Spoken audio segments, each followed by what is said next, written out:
por aqui chegarmos, por podermos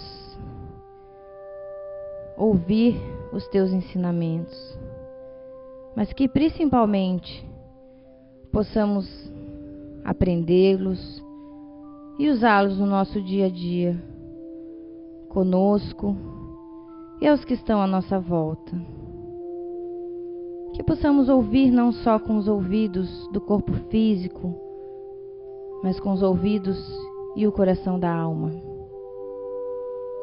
Que possamos estar aqui presentes de corpo e mente, ouvindo assim os ensinamentos que o André tem para nos trazer, que possa ele estar amparado pela espiritualidade maior, trazendo para nós o que eles, os nossos anjos da guarda, os nossos mentores espirituais, querem que nós ouçamos. Que a leitura de hoje possa ser esclarecedora e que possa nos tocar na alma, no coração. Em Teu nome, Senhor, e em nome de toda a espiritualidade amiga, que são milhares e milhares que aqui estão, damos por iniciado mais uma palestra doutrinária no dia de hoje. Que assim seja.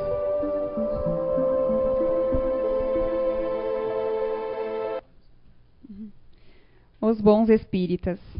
O espiritismo, bem compreendido e bem sentido, leva o homem naturalmente às qualidades mencionadas que caracterizam o verdadeiro espírita, o verdadeiro cristão, pois um e outro são a mesma coisa.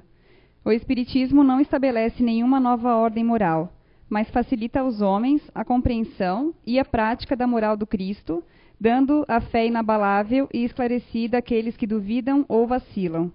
Muitos daqueles que acreditam nos fatos das manifestações espíritas não compreendem nem suas consequências, nem seu alcance moral, ou se os compreendem, não os aplicam a si mesmos.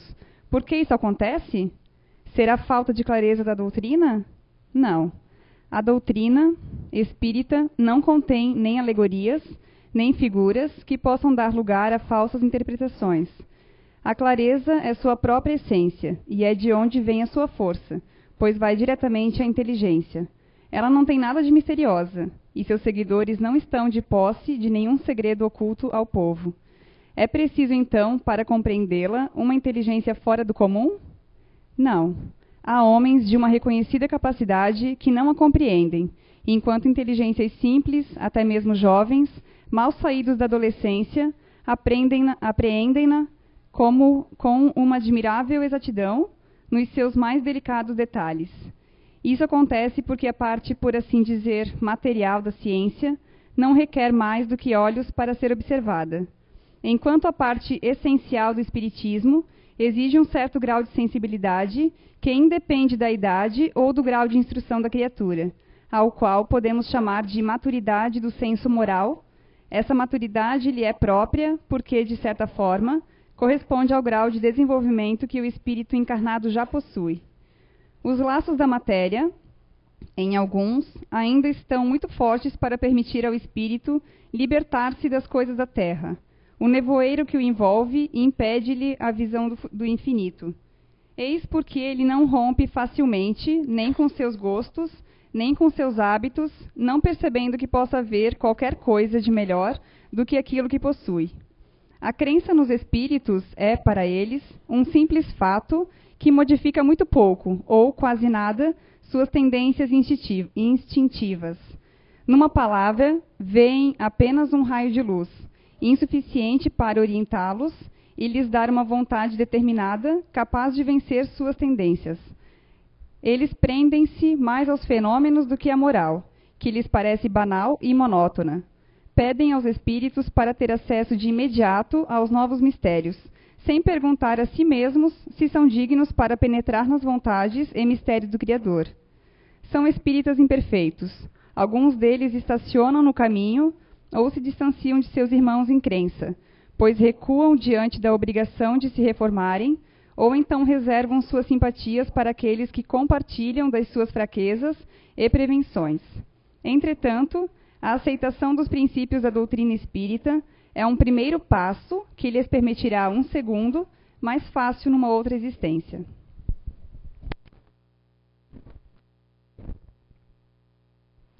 Boa tarde a todos, sejam todos bem-vindos. Será que após a nossa existência corpórea, né, haverá somente o nada, né? Costumamos nos questionar, né? É isso? Terminou essa existência, tudo acaba, nada mais há, escuridão, obscuridade, a perda dos afetos queridos, a nossa memória, a nossa vivência, com o passar do tempo logo vai ser esquecido pelos que aqui ficaram, e termina por isso mesmo. Por que então essa intuição, essa necessidade que nós carregamos de fazermos a coisa certa? Por que não nos entregarmos então plenamente, né, às sensações primárias, às sensações físicas que nos acomete, né, o corpo físico? Por que não nos entregarmos, mas sim por que ficarmos, às vezes, uma vida inteira em luta constante interior entre o certo e o errado dentro da nossa conceituação, né? Será isso tudo somente isso? E o que é essa alma? É uma parte de um todo maior? Os espíritos já respondem a Kardec: não confundam o quadro com o pintor. Ou seja, será que após isso tudo, essa essência chamada alma, espírito, seja qual o nome que se quiser dar, vai e se une a um todo maior? Ou seja, na verdade é o nada para nós. Seria a perda total da individualidade de quem nós o somos, para se perder num caldo, né, de uma mistura de nada, de energia? Ou será que nós mantemos a individualidade após a morte do corpo físico? O que é essa alma? Algo imaterial, mas o que é imaterial? É uma coisa sem forma, sem constituição. Seria a mesma coisa do anterior. Seria o nada para nós. Sem uma forma, sem uma constituição, sem um contorno da nossa individualidade, a não possibilidade de comunicação com os outros, seria a perda da personalidade, do ego completamente, da consciência. Mas dizem muitos que ninguém voltou ainda do outro lado para nos dizer como é que é. Esse é, sem dúvida, o maior erro que alguém pode cometer, fruto de uma falta de pesquisa, de estudo, da ignorância que ainda há em pleno mundo. Nós hoje sabemos e temos em enormes variedades comprovações. Se buscarmos ao início do século XX, Joseph Hines, pai da parapsicologia, através de dados matemáticos, comprova a existência da telepatia, da clarividência e da precognição, que é o quê? Você adivinhar algo antes de acontecer. A deslocação da consciência entre espaço-tempo, comprovado dentro da parapsicologia, essas três funções pelo pai da parapsicologia moderna, Joseph Hines. Nisso nós já temos então uma coisa fabulosa, capacidades inerentes ao ser humano de se comunicar mente a mente, sem nenhum meio material visível ou conhecido por nós, aceito pela ciência da parapsicologia. Há comprovação da clarividência, em que há um deslocamento da visão a pontos em que o olho comum, o olho físico, não tem possibilidade de enxergar através de uma parede, ou seja, a capacidade de visão embutida nessa chamada consciência, ou alma, ou espírito, que ultrapassa os meios físicos conhecidos. E a capacidade de se ver futuro, passado, através de meios que nos fogem do nosso intelecto físico atual, que nos parece tão utópico, mas está lá, comprovado. Juntando-se a isso, nesse quebra-cabeça, nós lembramos do trabalho do professor Hernani, de Ian Stevenson, do Banerjee, com crianças, milhares catalogadas lembrando de vidas passadas. Opa, temos então uma energia que transpassa o corpo físico, comprovações de que essa nossa individualidade existiu antes do feto humano físico, na verdade vivendo em outro corpo, se deslocando de um corpo para o outro, dentro das pesquisas mais atuais das últimas décadas, juntando a isso a quantidade enorme de psicografias, tanto aqui que vocês presenciam uma vez ao mês, quanto do iluminado Chico Xavier, que durante décadas trabalhou no seu correio de luz, trazendo informações particulares de entes desencarnados em detalhes, comprovando que a individualidade, mesmo após a morte do nosso corpo de carne, permanece muito lúcida e viva, com a sua memória integral, nos trazendo detalhes do outro lado. Já sabemos que há uma energia, há uma consciência que se desloca além do corpo físico, que vive em vidas de corpos diferentes, que no intervalo entre uma vida e outra, não é automático, mas vive de um outro lado, numa dimensão diferente. Juntemos a isso a comprovação das transcomunicações, das fitas gravadas, comprovações físicas, das vozes daqueles que já partiram.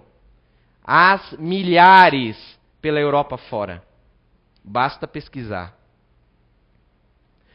Vemos ali que então o espírito ali, entre um corpo e outro, não permanece nessa erraticidade ou nessa outra dimensão, num sono profundo, esperando as trombetas de um dia de juízo final. Mas permanece muito vivo, muito ativo, de acordo com a vontade de cada individualidade. Trabalhando ou na ociosidade, conforme os seus desejos internos, o seu nível de progresso, de evolução. São aí os quebra-cabeças dessas pesquisas que se juntam e nos trazem o quê? A comprovação máxima que a vida continua. E no decorrer dos séculos, as religiões nos falam: serás feliz ou infeliz conforme as tuas ações. Mas o que é essa felicidade? Será então um céu onde ficaremos numa ociosidade eterna, simplesmente cantando louvores ao Criador? Ou nos nossos erros, consumidos por labaredas de angústias e sofrimentos morais terríveis durante uma infinidade, o infinito? Isto não casa com a magnificência do Cristo, do Criador. Como ficar numa felicidade plena com aqueles que nós queremos juntos de nós na caminhada em estágios inferiores ou sofrendo eternamente? Não é possível ser feliz assim. Quem ama, ama. O amor fraternal, eu falo, que quer o bem ao outro, não vai descansar enquanto não conseguir auxiliar ao seu próximo. Seja um irmão numa vida, filho em outra, marido, as abrangências do amor se expandem agora diante dessas comprovações. Não são mais conjecturas filosóficas ou de crenças seculares atrás. São provas vivas no decorrer dessas últimas décadas que atravessou 150 anos. Tudo isto nos comprova que aqueles pesquisadores da segunda metade do século XIX, início do século XX, que trouxeram pesquisas das materializações de espíritos em corpo presente, como William Crookes, Wallace e tantos outros, com testemunhos de pessoas na época de renome que não teriam nada a ganhar com isso.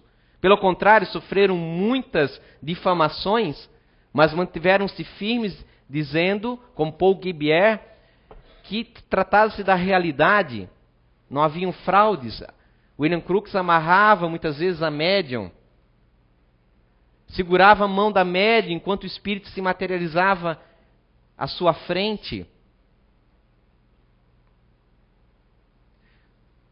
Nos mostra que aquilo não é um conto de fadas ou algo utópico, mas sim uma realidade que se apresenta.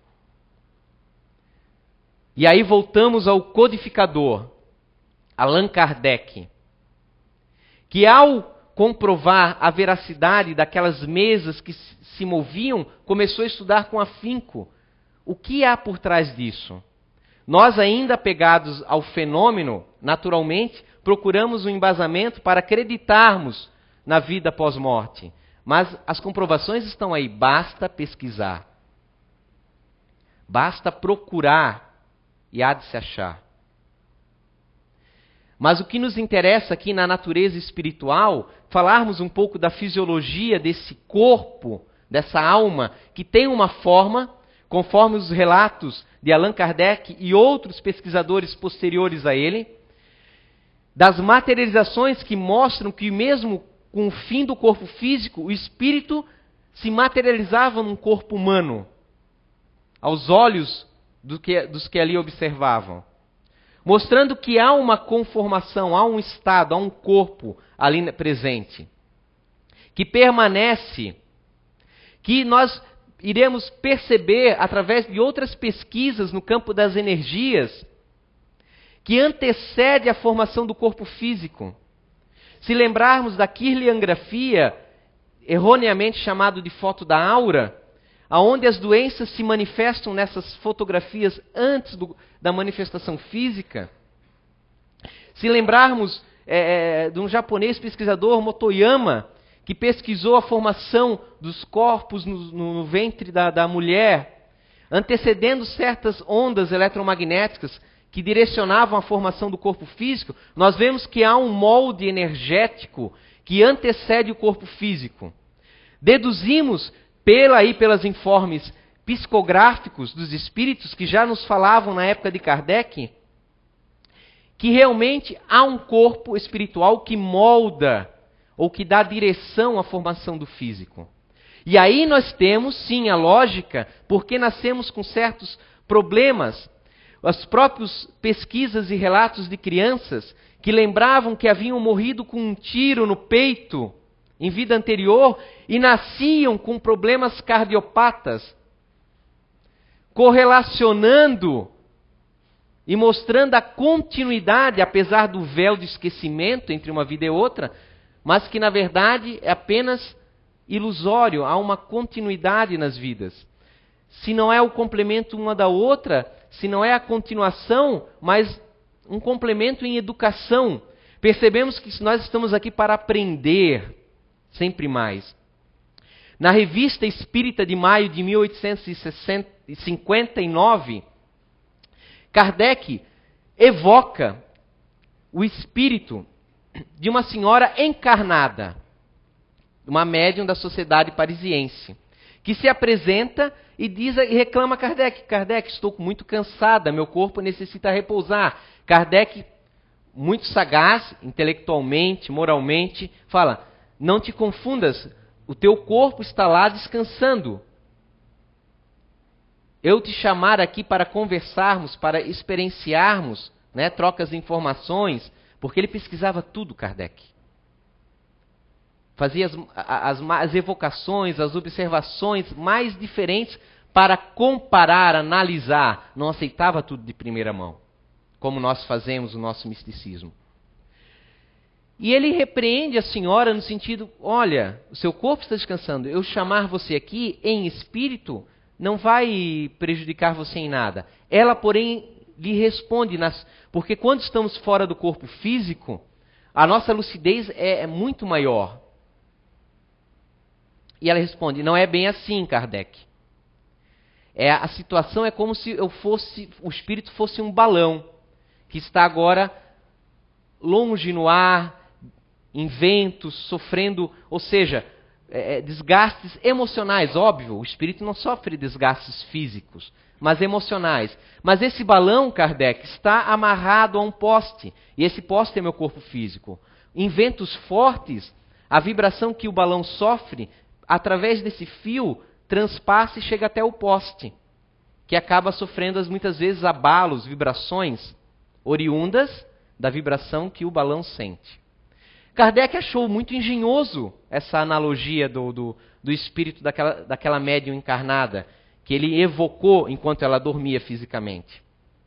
Mas achou que era apenas uma analogia para explicar, né, certo conceito.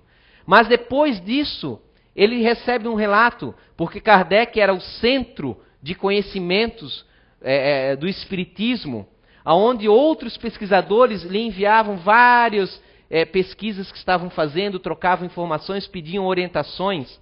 Então, além dos seus 14 anos de estudo afinco, de observações próprias, tinha mais o conhecimento de muitos outros, que ele catalogava e assimilava para si. Diferentemente de nós que não estudamos, geralmente. Ou lemos um e outro livro e achamos que sabemos. Chegamos ao Espiritismo, em poucos dias queremos saber tudo e achamos que já sabemos algo.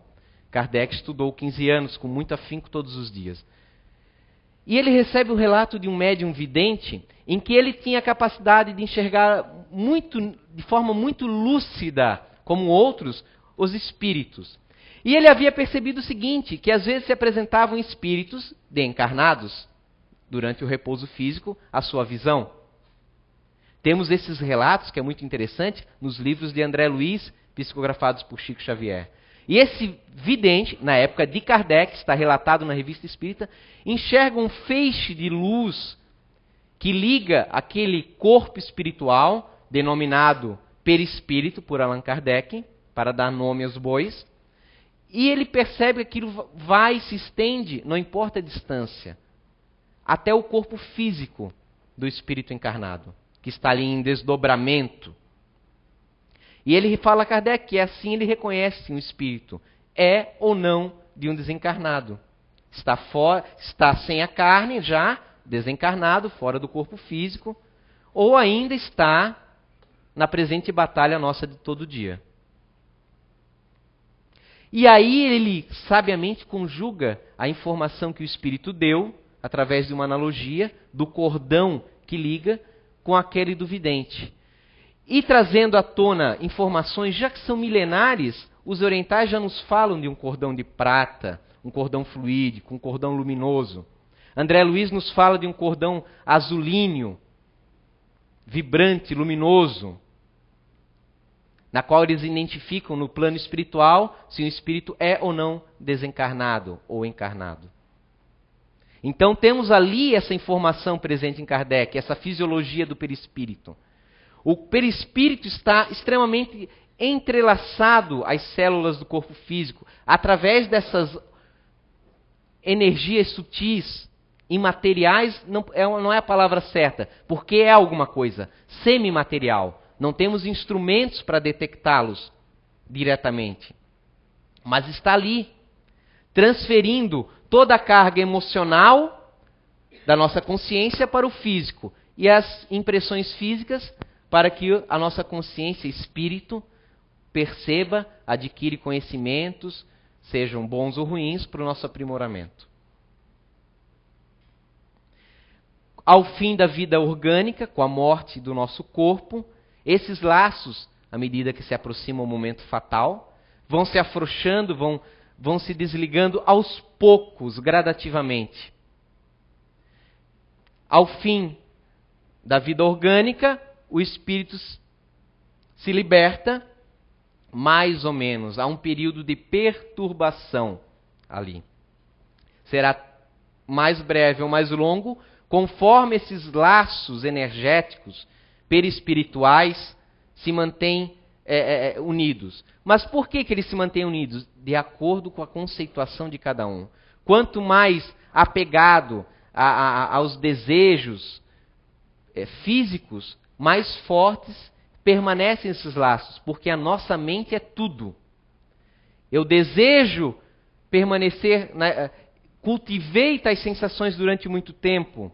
Eu gosto, eu afirmei a minha vontade de permanecer, fortifiquei tais laços.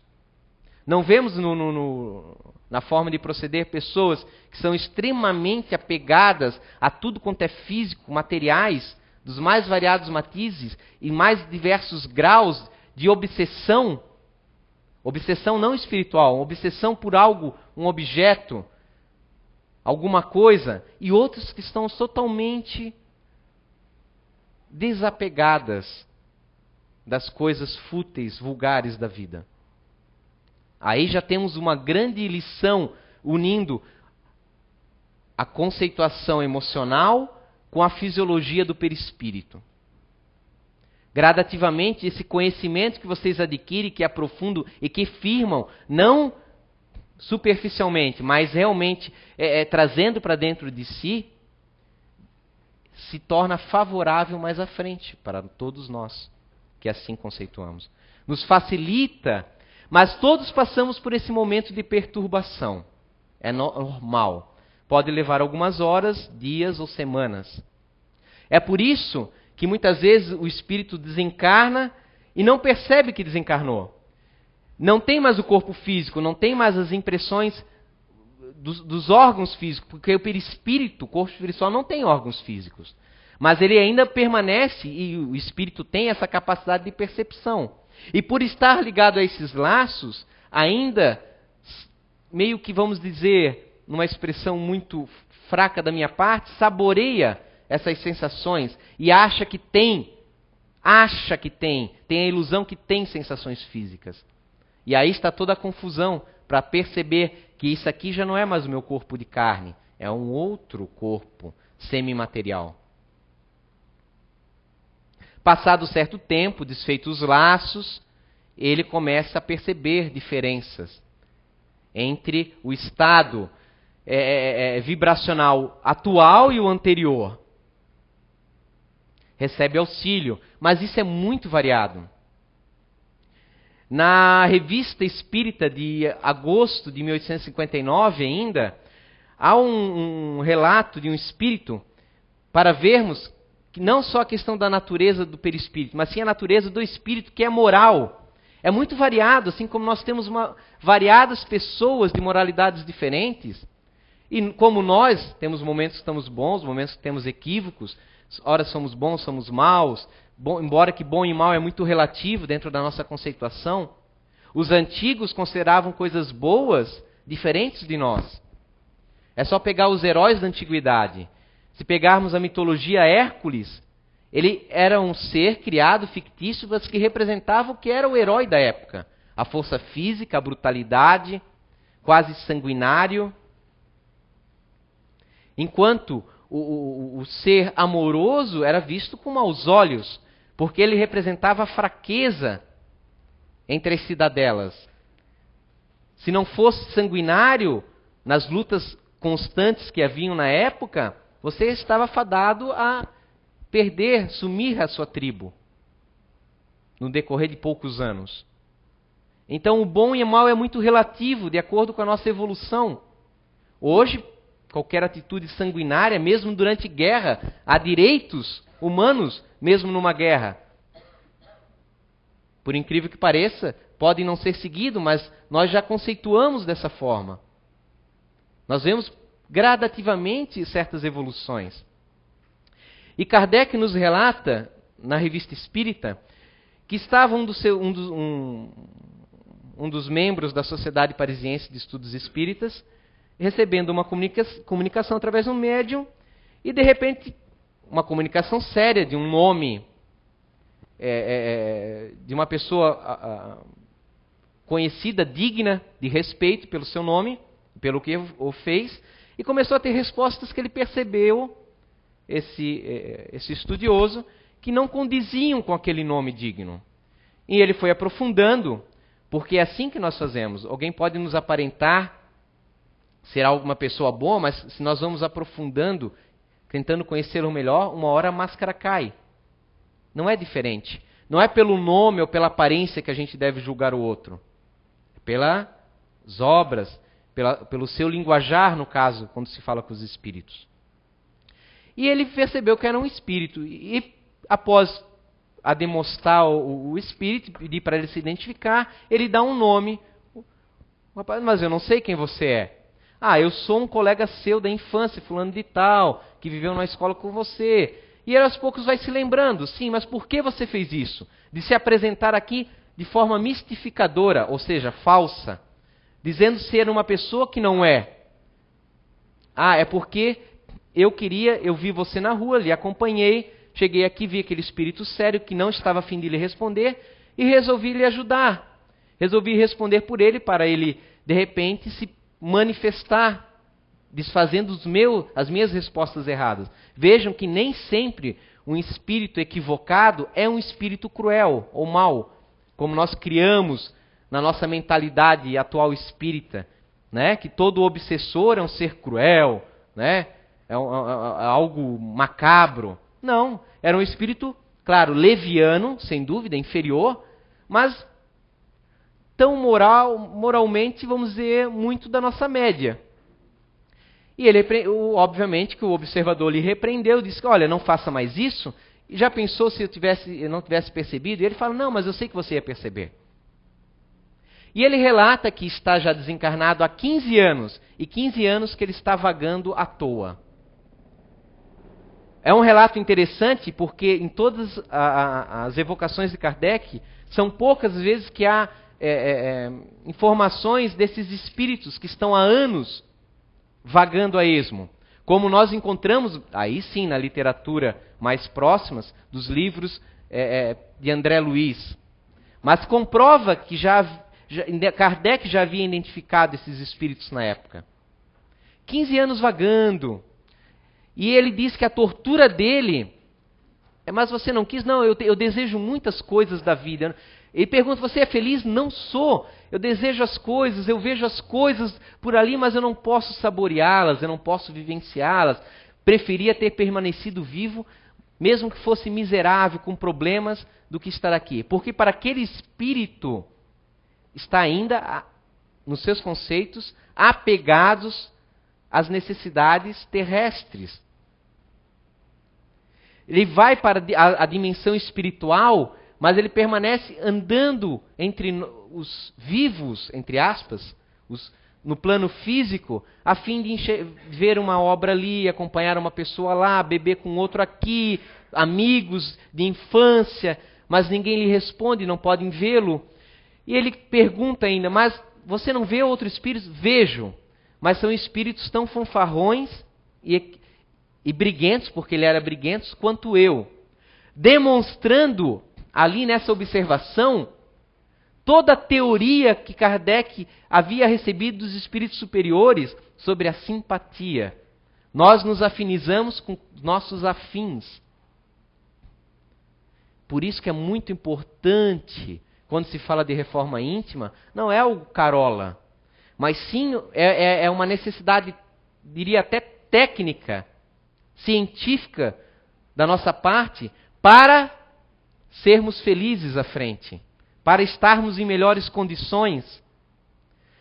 Porque por mais que nós estudemos e decoremos palavras, são os nossos sentimentos e conceitos de vida que vão fazer a diferença do outro lado. Não é a decoreba, não é as técnicas fluidoterápicas que nós venhamos a estudar, ou as técnicas de oratória doutrinária com espíritos, mas é sim o interior que vai nos ligar, porque o interior é a nossa consciência. Kardec, através dessas evocações ou dos relatos que lhe chegavam, elaborava as leis e primeiramente as teorias. Não eram simplesmente que ele aceitava, que mesmo vindo de espíritos de nomes honrados, que ele aceitava de primeira mão.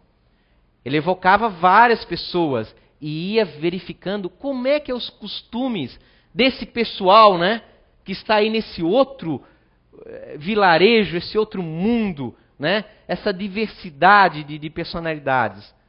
São pessoas. E ele evoca também um médico da Marinha, desencarnado, conhecido dele, uma pessoa muito inteligente, sagaz, que viajou pelo mundo todo. E esse espírito, por fim, ele pergunta, se me permitem, porque ele acreditava que com a morte acabava tudo. E Kardec resolve evocar ele para saber qual era a opinião dele. Óbvio, né? Que agora havia mudado, né, diante da situação. Mas não era E normalmente quando a gente fala, porque ele é materialista, então não presta. Não, pelo contrário, era um espírito muito bom, inteligente, uma pessoa querida pela sociedade, pelos amigos, honrada, digna, honesta. Aí voltamos ao início da palestra. Se é o nada depois, da onde vem essa necessidade de sermos tão honestos? Enfrentando muitas vezes desejos equivocados que nós temos, diante da nossa inferioridade ainda, como espíritos, mas enfrentando com a perspectiva de um futuro melhor. Mas se não há o nada, por que faríamos isso? E ele pergunta, poxa, você acreditava que com a morte acabava tudo.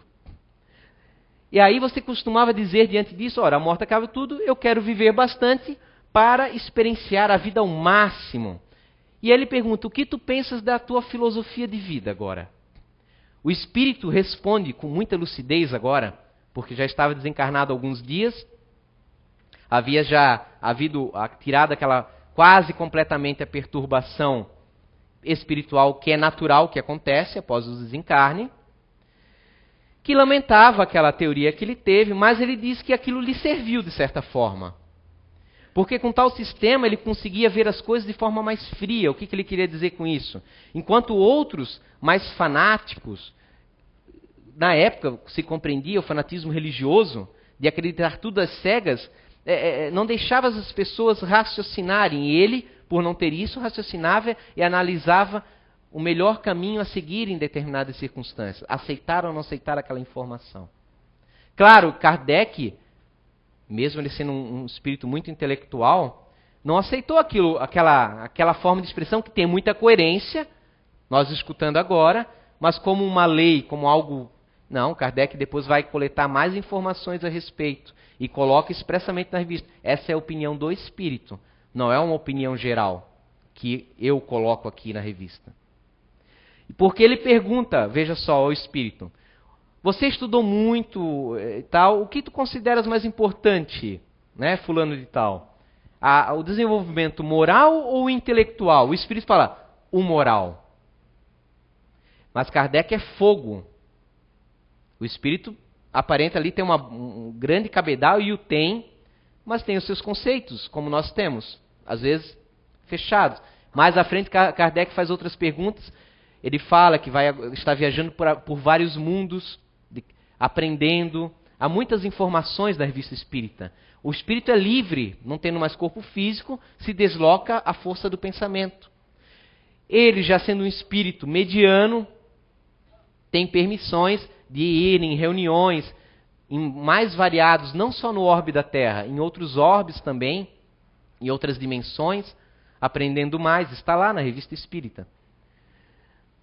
E vai aprendendo informações. Kardec pergunta, mas tu queres reencarnar? Sim. Aonde? Estou vendo ainda. E que tipo de... eu quero aprender o máximo que eu puder e desenvolver o meu intelecto. Aí Kardec, mas isso é contraditório? Tu falaste antes para mim que o mais importante é o aprimoramento moral em vez do intelectual. Aí o espírito abaixa. É verdade, Kardec. Mas é que meu coração ainda é assim. E Kardec, em vez de considerar, por causa daquela divergência de opiniões, como uma mistificação, não. Ele analisa friamente. A psicografia tinha tudo a ver com um amigo que ele conhecia, que gostava de viajar pelo mundo, conhecer outros lugares, aprimorar, conhecer culturas, costumes. A individualidade se mostrava ali mais presente do que nunca. Natural, né? Há poucos dias do desencarne, pouco tempo, continuava o mesmo médico, capitão da marinha, com vontade de conhecer novas paragens, novos lugares, aprender mais, aprimorar mais conhecimento, mesmo sabendo que o mais importante seria o coração. Os sentimentos, as emoções, a conceituação moral não é muito diferente de nós. Nós todos aqui sabemos, o que é bom, perdoa teu inimigo. Mas aquele lá não dá, não consigo pedir desculpas. Mas nós sabemos o que é o certo, mas fazer é outra coisa. Ainda carecemos de que? De força moral para isso. Falar é fácil, fazer é difícil. Tenho total ciência disso. Estou tão no barco quanto vocês. É triste muitas vezes a gente se aperceber, se deixar envolver pelas circunstâncias. Mas não se pode culpar os outros pelas nossas quedas, mesmo aquelas pequenas ocultas. Enquanto a gente ficar apontando para o outro o motivo das nossas quedas, a gente nunca se recupera. Não. O outro foi um instrumento? Pode até ter sido. Mas é porque nós tivemos conexão com aquilo. Senão, não. Quando a gente está bem, nada nos afeta. Pode vir qualquer um tentar falar mal da gente, dar uma cutucadinha, mas nada nos afeta.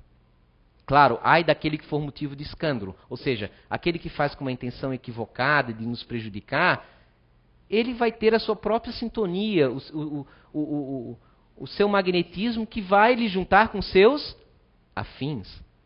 Nós já vimos isso agora há pouco. Mas a nós não cabe.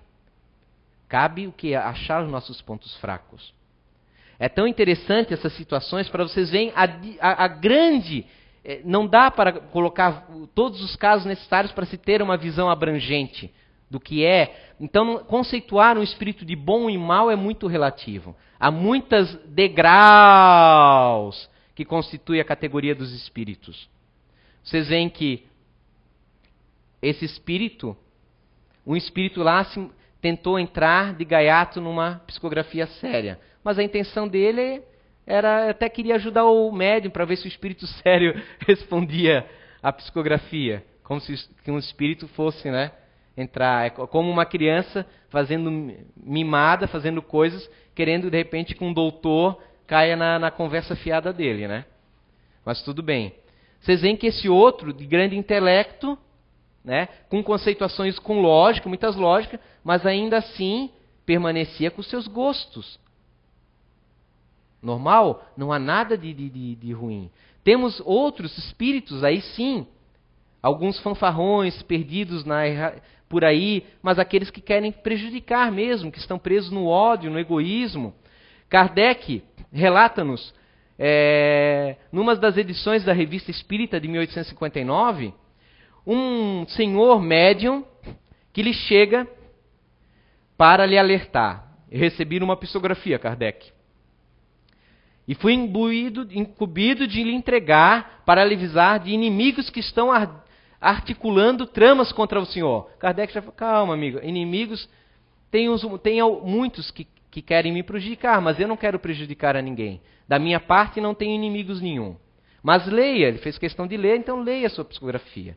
E o Espírito falava assim, eu sou um dos emissários do Senhor.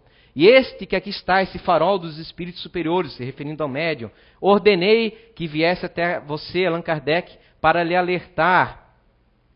Você deve escutar as minhas palavras e seguir à risca, sem questionamento, para a sua segurança. Kardec já manda parar.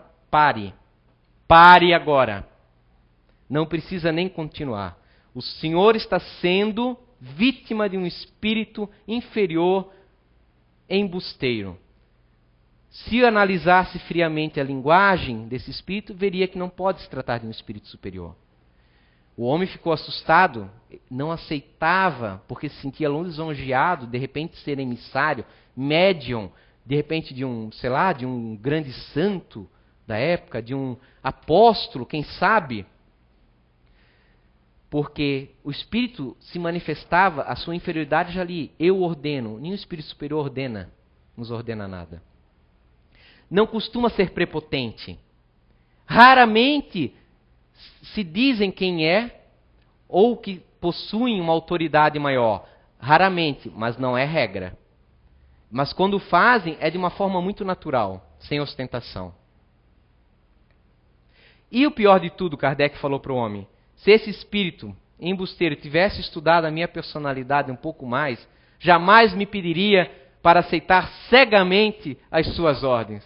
Não conhecia o bom senso encarnado que era Kardec, questionador por natureza, que jamais aceita um único conceito sem pesquisar, sem colocar no crivo da razão. Este era Allan Kardec, esse desconhecido para nós, porque nós não pesquisamos as suas obras. A vastidão. A Revista Espírita é um verdadeiro tratado de universidade de espiritismo. Nós precisamos estudar. Temos necessidade para afirmar os nossos conceitos e sairmos da nossa ignorância, porque nós ainda somos muito ignorantes sobre as diretrizes espirituais, diretrizes de segurança. Falo dessa forma com muita naturalidade, sem querer ofender, mas falo a realidade que nós vivenciamos. Nós muitas vezes estamos aqui esperando que o Espírito venha nos dizer o que fazer, mas percebem nesses apenas 2, 3 exemplos que os Espíritos não são donos da verdade, da sabedoria plena.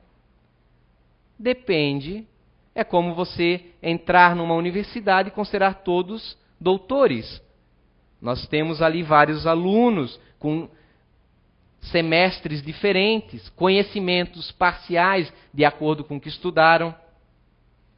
Tanto que Kardec, ao evocar um outro espírito, também de um sábio historiador, questionando coisas da astronomia, ele falou que não sei lhe responder.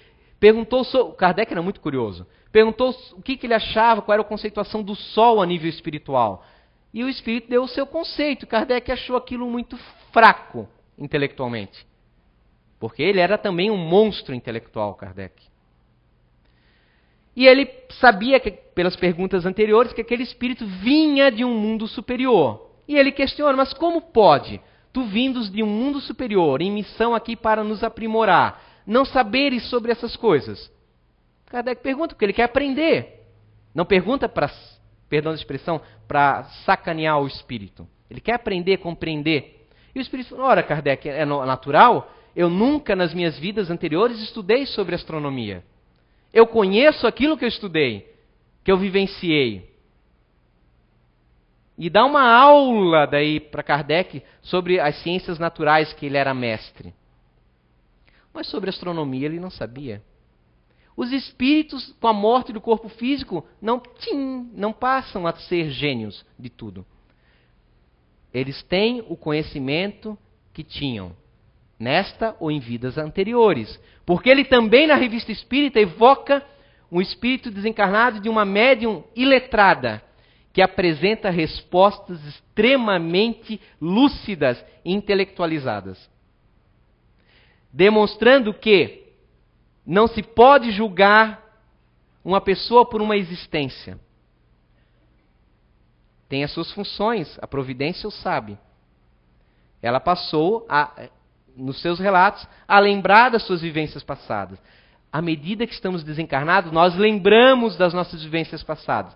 Novamente, o tempo é variado conforme o nosso grau. Iremos lembrar porque nós temos vivências em outros corpos e tivemos várias vezes no mundo espiritual. Cada desencarne nós vimos para o mundo espiritual. Vivenciamos, às vezes, anos no mundo espiritual.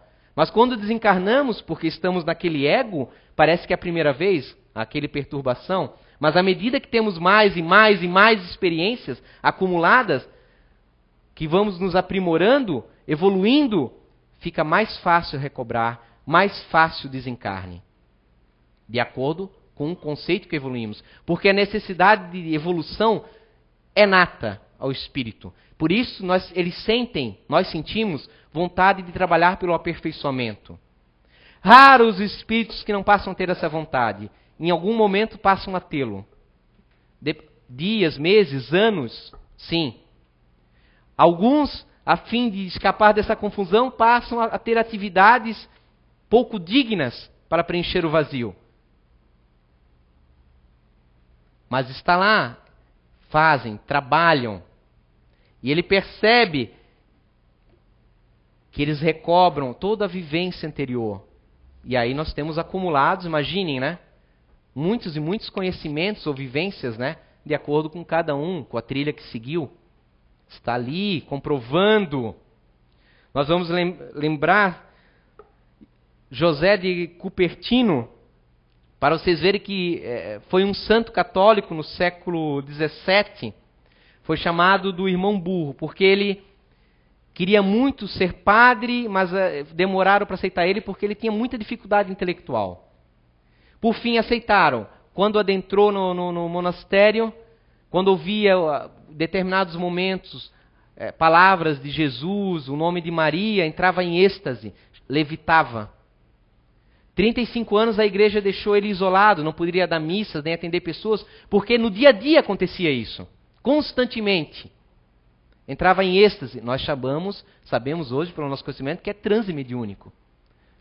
Nós temos o caso de Daniel Douglas Home, que era um médium ostensivo de levitação, contemporâneo de Kardec. Kardec presenciou as manifestações de Daniel Douglas Home.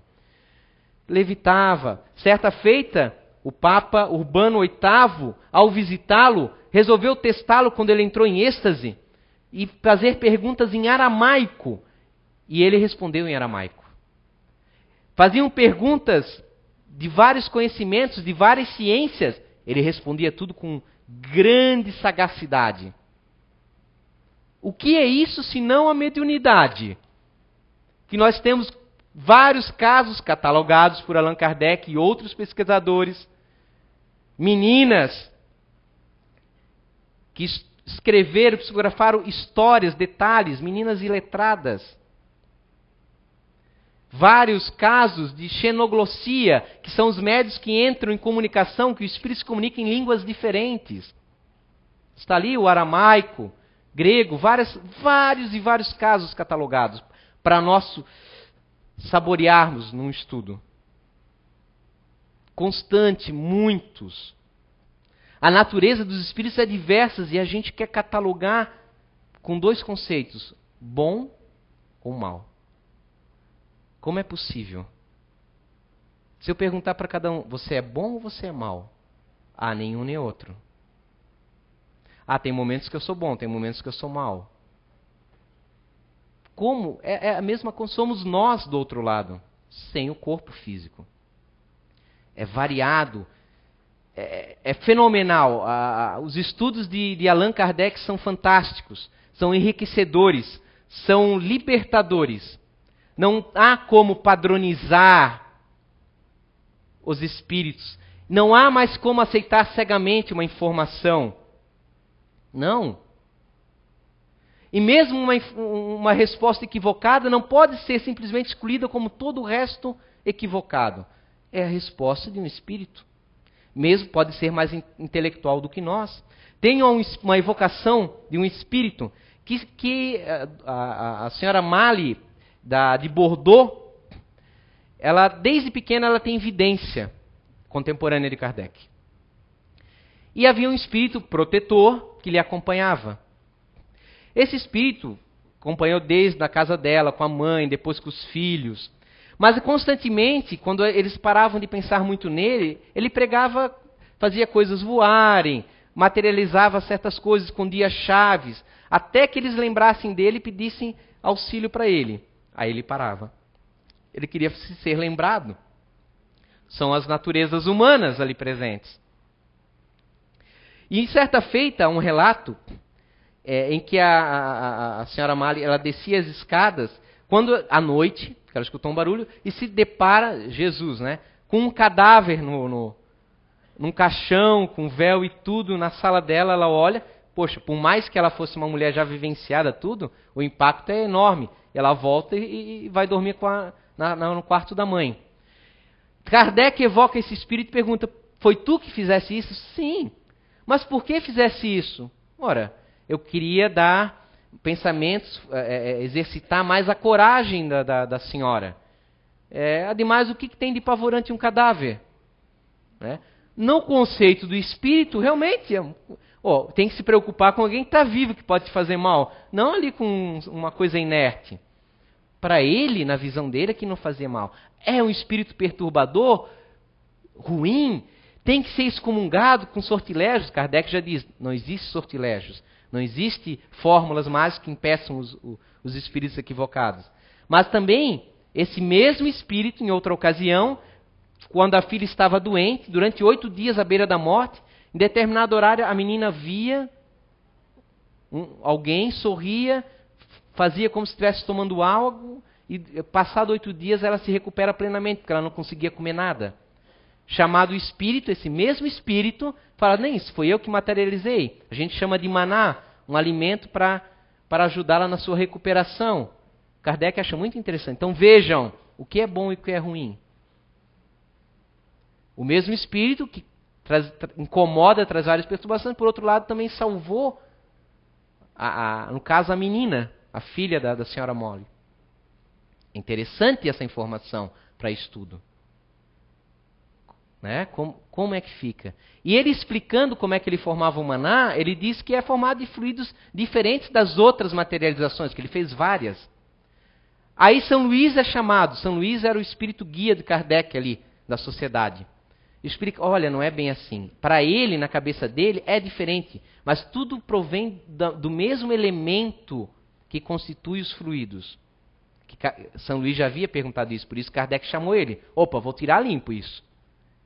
Vou tirar limpo.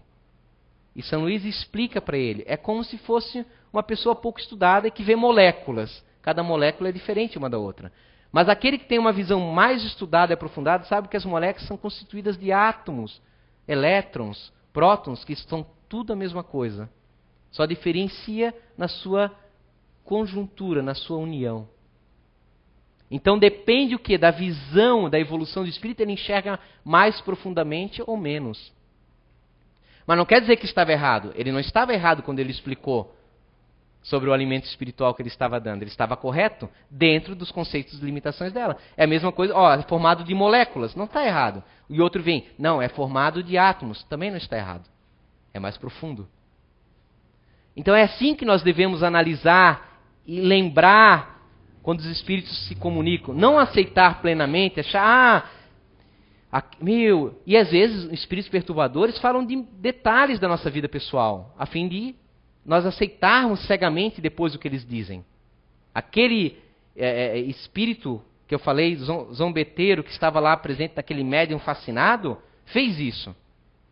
Falou detalhes, fala coisas aparentemente boas, quando a pessoa se entrega, ou seja, não, eu acredito plenamente em você, começa a colocar certos detalhes.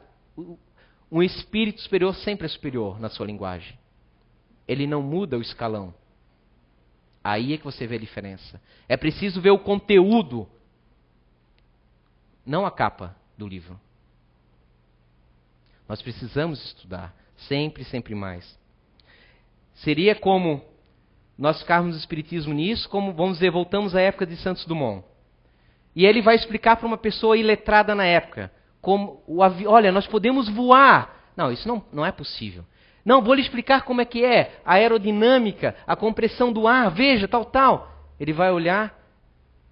Não, mas só vai acreditar de fato quando ver o avião voar. E ainda assim não vai compreender como é possível algo tão pesado flutuar no ar. Mas se Santos Dumont explicar a um físico de sua época, que tem conceitos, bases, e explicar, olha, nós podemos voar. Não, Santos Dumont, não é possível. Não, mas a compressão do ar aqui sobre a asa vai tal. E o físico, meu Deus, é mesmo? E sem ver o avião, ele vai dizer, nós podemos voar. Estudando Kardec, nós não precisaríamos dos fenômenos físicos. Nós acreditaríamos porque somos imortais. Está aí, tem várias provas. Ao conhecimento que nós termos, se nós requerermos continuar no fenômeno material, por que não há mais fenômenos materiais? Os fenômenos materiais foram para chamar a atenção, e uma forma porque os espíritos superiores querem o quê? Se comunicar, trocar informações. E aí vocês analisem bem. Aí eles começam com as pancadas e depois vão para a psicografia, que é mais rápido. Seria o mesmo que alguém agora, antes se comunicava com telégrafo, né? E aí começou a se corresponder com carta. Poxa, que legal. Mas aí o outro diz, carta eu não quero, eu quero ver o telégrafo, que legal, ó.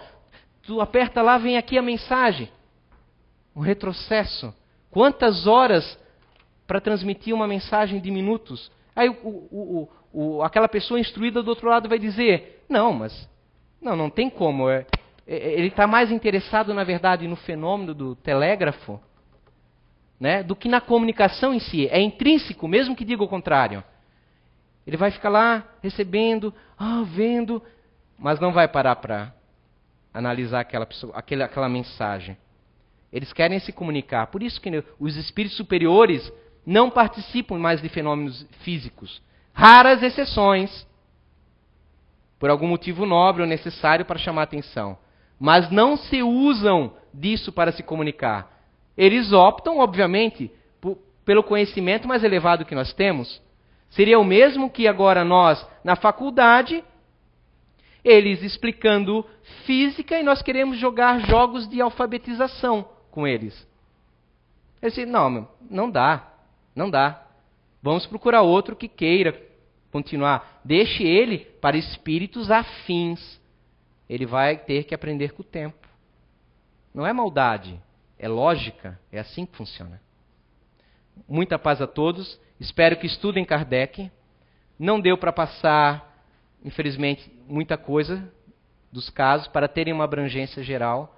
Somente estudando vão poder ter uma síntese, analisando os fatos, uma síntese do que acontece, do que nos espera, do que necessitamos para o nosso aprimoramento. Que Jesus ilumine a todos e tenham uma boa semana.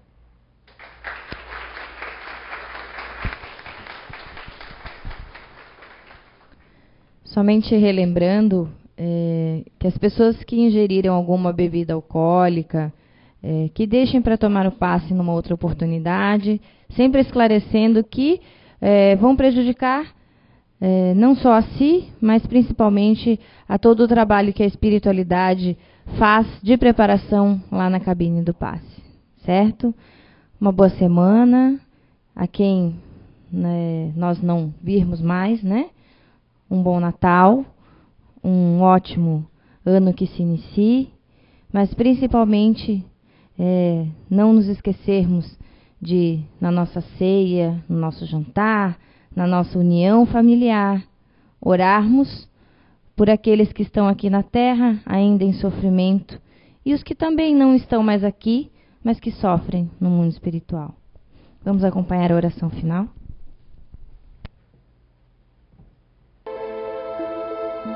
Senhor, te rogamos nesse instante a tua luz e a tua bênção. Tua misericórdia sobre todos nós, pequeninos necessitados de muito amparo e muito auxílio. Senhor, quebra nossos corações endurecidos, que nesse Natal que está chegando, possamos usar essa simbologia para perdoar e pedir perdão. Que tenhamos finalmente coragem, humildade, Senhor, vencendo essas amarras do orgulho, para chegarmos daqueles que tanto quanto nós estão numa caminhada de evolução, necessitando de amparo e perdão. Quem de nós não necessita? Quem de nós tem condições de atirar a primeira pedra, Senhor? Senhor, quantas crianças que perambulam pelas ruas, pelo mundo, com famílias muitas vezes desequilibradas, sem ter o que comer, o que vestir. Mas também lembremos do brinquedo lúdico que ensina, que aquece aquela alma, Senhor. Que tenhamos uma caridade, o assistencialismo necessário, que faz parte do amor, Senhor, mas que essa caridade possa transbordar no nosso sorriso sincero, no abraço fraterno, entre o pai e a mãe, o filho, o avô. Não esqueçamos daqueles que nos ampararam na vida, que estão agora escondidos, isolados, esquecidos, Senhor, que não são muitas vezes parentes consanguíneos, mas nós queremos, Senhor, nesse instante pedir em oração muita luz, muito amor, o perdão. Perdoa nossas falhas, perdoa nossos equívocos, Senhor. Nós somos ainda crianças, amparadas por aqueles que verdadeiro amam, invisíveis aos olhos do nosso físico, mas que aquecem nosso coração hoje e sempre, desde o nascimento, e rogamos que assim seja sempre, Senhor. Muito obrigado, muita paz e muita luz a todos.